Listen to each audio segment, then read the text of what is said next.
Hi friends, नमस्कार, राधे कृष्णा। एक बार आपका फिर से बहुत बहुत स्वागत है आपके अपने चैनल श्वेता एजुकेशनल में। दोस्तों, अगर आपको हमारा चैनल अच्छा लगा हो तो आप हमारे चैनल को सब्सक्राइब कीजिए और सबसे पहले नोटिफिकेशन पाने के लिए please press the bell icon. चलिए हम आज का टॉपिक शुरू करते हैं। तो फ्रेंड्स, जैसा कि आपने देखा होगा टाइटल में, आज मैं आपको स्वर के बारे में बताने वाली हूँ। ठीक है, तो चलिए पहले हम जान लेते हैं कि वर्ण किसे कहते हैं, उसके बाद में जानेंगे स्वर। ठीक है, तो हिंदी भाषा में प्रयुक्त होने वाली सबसे छोटी ध्वनि वर्ण कहलाती है। हिंदी भाषा में जो है प्रयुक्त होने वाली सबसे छोटी ध्वनि वर्ण या अक्षर कहलाती है, या मूल ध्वनि होती है। इसका कोई खंड नहीं किया जा सकता।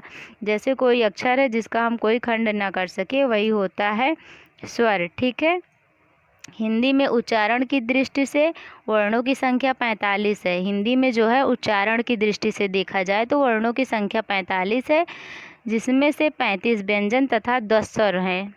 जिसमें से 35 व्यंजन और 10 स्वर हैं। जबकि लेखन की दृष्टि से कुल वर्णों की संख्या 52 होती है, जिसमें से 39 व्यंजन तथा 13 स्वर होते हैं। ठीक है, अगर उच्चारण की बात की जाए तो आप 45 बताइएगा, और अगर लेखन से पूछा जाए कि निम्नलिखित में से लेखन की दृष्टि से वर्णों की कुल संख्या कितनी होती है, तो आप 52 बताएंगे। ठीक है, चलिए आगे देखते हैं। वर्ण के प्रकार देख लेते हैं हम तो। ठीक है, वर्ण के प्रकार देख लेते हैं। वर्णों के समुदाय को ही वर्णमाला कहते हैं, मतलब वर्णों के समूह को ही वर्णमाला कहते हैं। हिंदी वर्णमाला में 44 वर्ण होते हैं। तो फ्रेंड्स, कहीं कहीं हमको 44 दिया रहता है तो कहीं कहीं 45। ठीक है, आपको कंफ्यूज नहीं होना है 44-45 में। अगर ऑप्शन में 44-45 दोनों है तो आप 45 पे टिक कीजिए, अगर 45 नहीं है तो आप 44 पे टिक कीजिए। ठीक है, चलिए आगे देख लेते हैं। वर्ण दो प्रकार के होते हैं, पहला होता है स्वर और दूसरा होता है व्यंजन।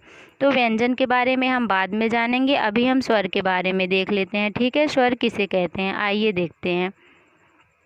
वे वर्ण जिनका उच्चारण स्वतंत्र रूप से किया जाता है, अर्थात इनके उच्चारण में किसी अन्य वर्ण की सहायता नहीं ली जाती है।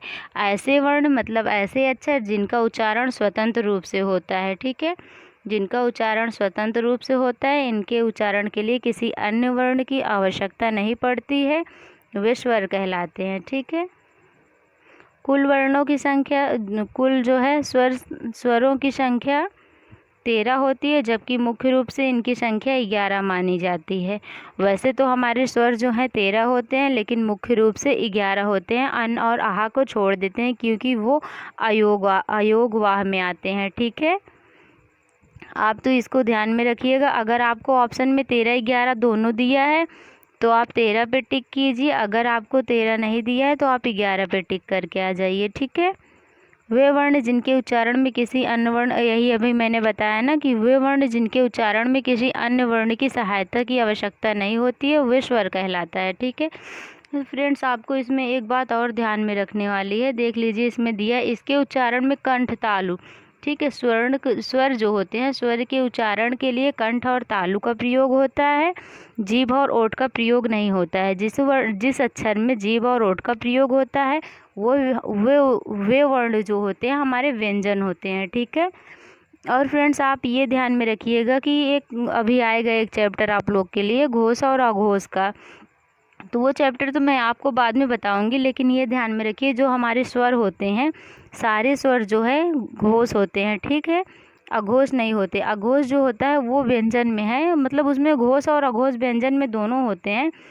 ये मैं आपको बाद में बताऊंगी, अभी तो स्वर की बात थी इसलिए मैंने बता दिया कि ये बात आप जो है अपने ध्यान में रखिए कि सारे स्वर हमारे हमेशा घोष होते हैं। ठीक है, चलिए आगे आइए देख लेते हैं। हिंदी वर्णमाला में 16 स्वर होते हैं, ये दिया है इसमें। हिंदी वर्णमाला में जो है 16 स्वर होते हैं, तो आप कंफ्यूज ना होइए कि मतलब अभी तो बताया 11 13 अब 16 जो है, ये कंफ्यूज होने वाली बात नहीं है। अन आहा जो है हमारे अयोगवाह है, और इसमें 2-4 जोड़ दिया गया है, ली ली ये सब, तो 16 कर दिया गया है। तो आप घबराइए मत, अगर आपको पेपर में दे दिया जाए और उसमें ऑप्शन 13 और 11 ना हो, 16 दे दिया जाए, तो आप परेशान हो जाओगे, अरे भाई इसमें तो 13-11 ऑप्शन में नहीं, हम क्या टिक करें, क्या होगा, तो आप उसमें 16 टिक कर सकते हैं। ठीक है, 16 भी कहीं कहीं स्वर माने जाते हैं, ये देख लीजिए दिया है। ठीक है, आगे देखते हैं स्वर कितने प्रकार के होते हैं। ठीक है, चलिए, स्वर 2 प्रकार के होते हैं, पहला होता है हास्य स्वर और दूसरा होता है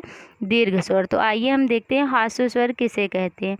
जिन स्वरों के उच्चारण में कम से कम समय लगता है, मतलब ऐसे स्वर जिनके उच्चारण में कम से कम समय लगता है, उन्हें हास्य स्वर कहते हैं और इन्हें मूल स्वर भी कहा जाता है।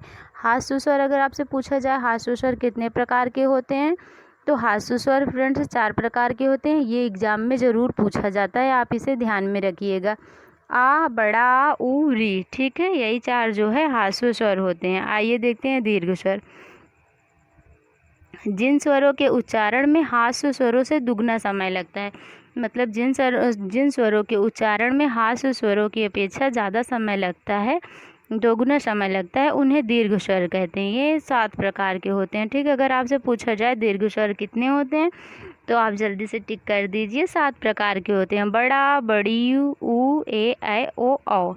ठीक है फ्रेंड्स, तो ये दीर्घ स्वर और हास्य स्वर ज़रूर पेपर में पूछा जाता है, आप इसे ध्यान में रखिए कि दीर्घ स्वर 7 होते हैं और हास्य स्वर 4 होते हैं। ठीक है, जैसे आपको एग्ज़ाम में कभी कभी दे देगा कि निम्नलिखित में से बताइए दीर्घ स्वर कौन सा है। आपको ऑप्शन में दे दिया बड़ा, बड़ा, बड़ा, छोटा, ऊ, री। ठीक है, तो आप जल्दी से टिक कर दीजिएगा कि बड़ा जो होता है, तो ऐसे भी समझ में दीर्घ बड़ा है तो बड़ा है, बड़ी है, बड़ा ऊ है, तो ऐसे ही समझ में आ रहा है जो बड़ा है वही है दीर्घ।